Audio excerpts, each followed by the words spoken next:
भारत में 2014 में ब्रिटिश साम्राज्य की आखिरी खेप खत्म हो गई और भारत में पहली बार भारतीय सरकार बनी है। यह आज भी हमारे यहां हिम्मत नहीं है कहने की। अगर गार्डियन दिल्ली से छपरा होता तो हो सकता है कुछ लोग आग लगा देते जाके। इसलिए सच की बड़ी ताकत होती है, देर से ही होती है। और आपने जब दुनिया को बताया कि भारत राष्ट्र को बचाने के लिए अगर 2002 के दंगों में अगर हमारा ये हीरो यही है तो यही प्रधानमंत्री बनेगा और पूरी दुनिया आपको एक बदले हुए भारत के रूप में देख रही है, क्योंकि आप ही यहां के से निकले हुए एक आदमी ने कहा कि एक गाल पे थप्पड़ मारो तो दूसरा दे दो। लेकिन एक तीसरा गुजराती आपने 2019 में भेजा। वो एक साथ दोनों गालों पे थप्पड़ मारता है।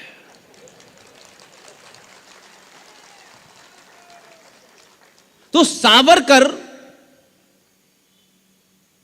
सिर्फ महाराष्ट्र के नहीं थे। उनके नाम से चलने वाला एक बहुत बड़ा ट्रस्ट वीर सावरकर स्मारक मुंबई में शिवाजी पार्क के सामने है। सावरकर परिवार के लोग उसे चलाते हैं।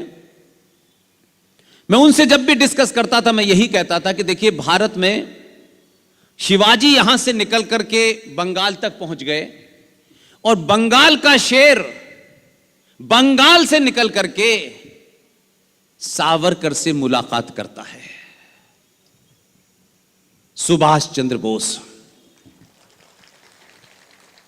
लेकिन सावरकर महाराष्ट्र से बाहर नहीं निकल पाए। एक तो डर और सत्ता में बैठने वाले लोग, जो बौने लोग होते हैं, वो अपने से बहुत बड़े विद्वान को इतना चोर इतना झूठ कहते हैं ताकि उनका कद बढ़ जाए। लेकिन मैं इस कालखंड में 3 ऐसी बड़ी घटनाएं हैं मेरे जीवन की जिसमें 2 से सीधे तौर पे जुड़े होने की वजह से मुझे बड़ा अपने ऊपर गर्व होता है। यह हमने जिंदगी में कभी नहीं सोचा था, कभी हमारे डिस्कोर्स में ऐसा नहीं था। 2014 के परिवर्तन के बाद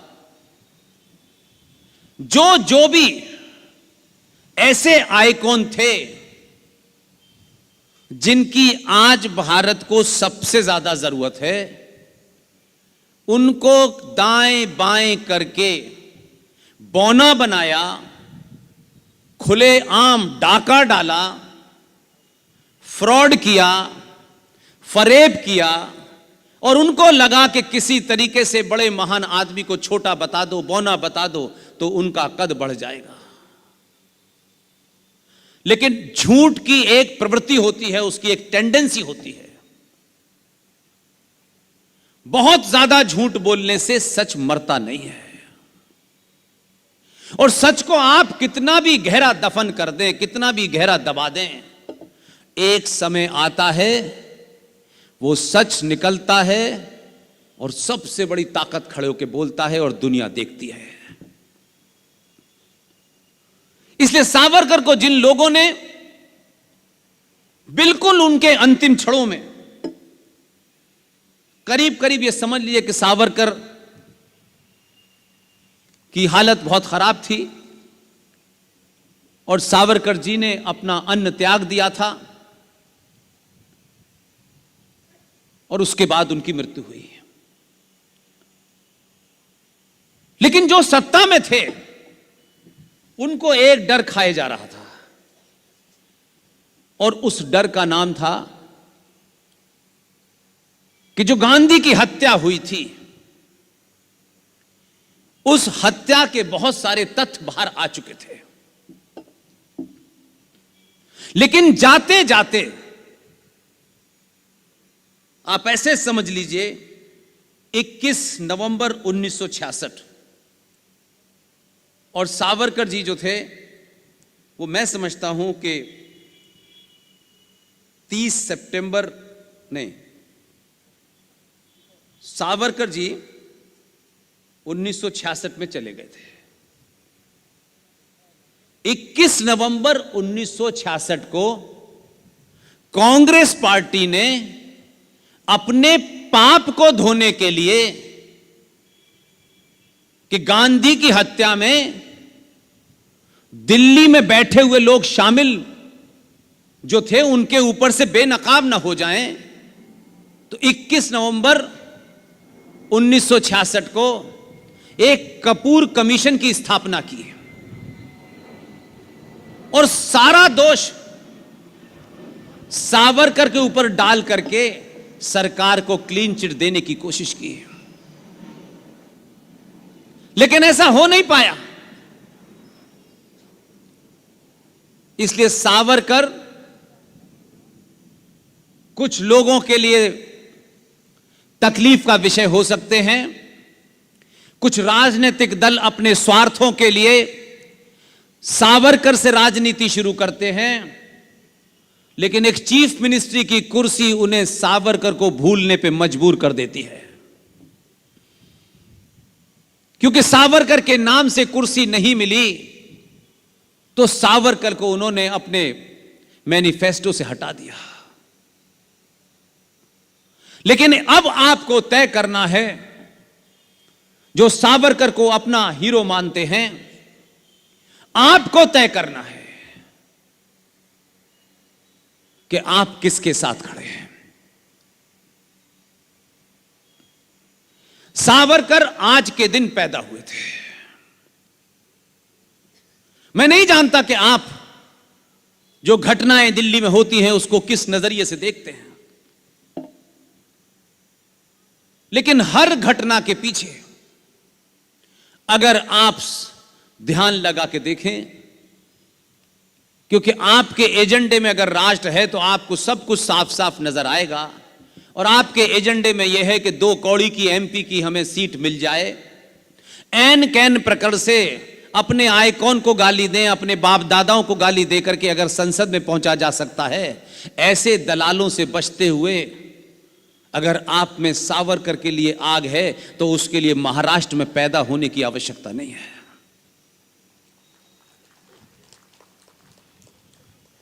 तीन आइकॉन ऐसे रहे भारतीय राजनीति के, जिन तीनों के साथ सत्ता केंद्रित पार्टी, यह भी अपने आप में एक अलग सा पैराडॉक्स बना हुआ है। अभी भी लोग कहते हैं कि कांग्रेस पार्टी ने देश को आजादी दिलाई है। पहली से दूसरी क्लास का एक सवाल है, यह कोई पूछता नहीं है। हम दुनिया में एकमात्र महामूर्ख लोग हैं जो लिखा है उसकी भी बात नहीं करते हैं।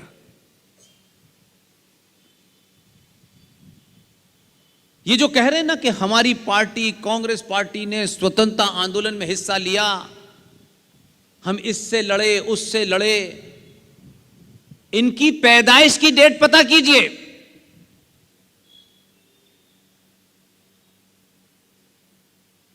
और 1857 की डेट याद करेंगे तब आपको मेरी बात समझ में आएगी। 1857 में ब्रिटिश साम्राज्य की जो पुलिस थी उसमें कुछ भारतीय भी थे। ऐसे हीरोज का नाम हमारे यहां कभी नहीं लिया जाता। तो ये लाइट अगर उधर हो जाए तो बड़ी मेहरबानी होगी। ऐसे करके बहुत तेज लग रही है, इसको उधर कर दीजिए या इसको इधर कर दीजिए, इसको घुमा दीजिए, उधर कर दीजिए। मेरे चेहरे में ऐसा कुछ भी नहीं है जो देखना है। बस बस बस ऐसे ही कर दीजिए, ऐसे इसको भी कर दीजिए। अब ज्यादा लोग नजर आ रहे हैं।